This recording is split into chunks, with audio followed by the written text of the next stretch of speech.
This week we're working on the Hemi Challenger, and what we're doing is block sanding. But before you can start block sanding, there's a few things you have to do to make sure the panels are lined up. And we've got Ryan here from the shop to help us through the whole thing. Ryan, we set up the panels. Why do we do that on the car? You want to make sure when you're sanding it's even on both sides, such as this right here. When you're sanding that it's perfect. By doing this, what we create is the illusion that the door and the fender are actually one panel, and it looks then like the gap is actually lasered out of there, and that's how when you look down the side of the car, you have that just razor sharp straightness, and this is the only way to get it. You can't get it blocking the panels off the car, because what happens is the board file actually tilts around the edge of the panel and creates this little warp in it. You put all the panels together and the panel itself is straight, but where it meets the door isn't perfectly straight. Doing it this way, it looks like it's cut out with a laser beam, and that's the look you want for a concourse car. Now that he's finished blocking this area, you can see what we're trying to achieve. In the center of this door section, there's no more guide coat, and the guide coat is simply this sort of blue paint here, which highlights the high and low spots. There's no guide coat here, there's guide coat here on the edges, and what's happening is the panel is actually turning in on itself, and that's going to show up as a wobble when you're actually looking down the side of the car when it's painted.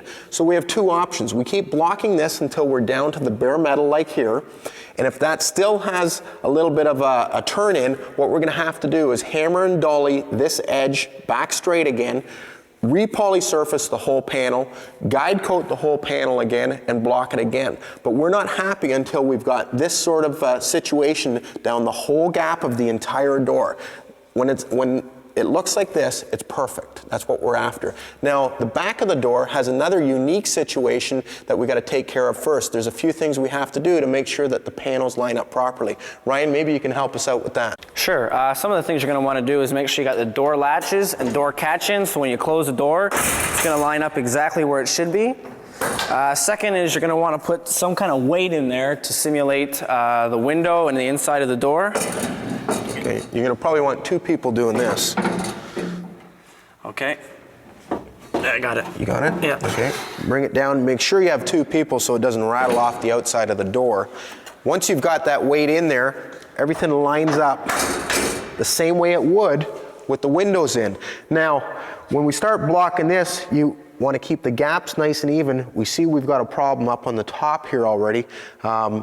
What we should do is block this first, see how it turns out, and then what do we do up top here, Ryan, if it's a little tight? One of the things you can do is sand it right down till you hit the steel, and if you're still got a problem, you can take a metal file, but when you do that, you're going to want to be really careful so you don't burn right through the edge there. Right, because if you split through the fold of the door where the door skin actually wraps around the frame, it's going to come apart in two pieces. You're going to actually start pulling the skin off.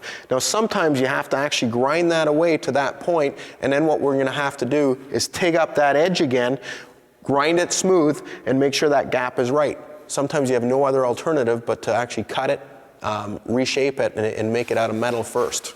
Now that we got the panel all blocked out and it's nice and straight, what's the next step, Ryan? What we're going to do is we're going to re-guide coat it again, like the bottom here, and we're going to move down to 120 grit. Okay, why don't you go ahead and do that. Now normally when we guide coat a car, we have old paint and we put it in the gun and we do the entire car. To do it with a spray bomb would take a long time, but what Ryan's doing is one little section so you can get the idea.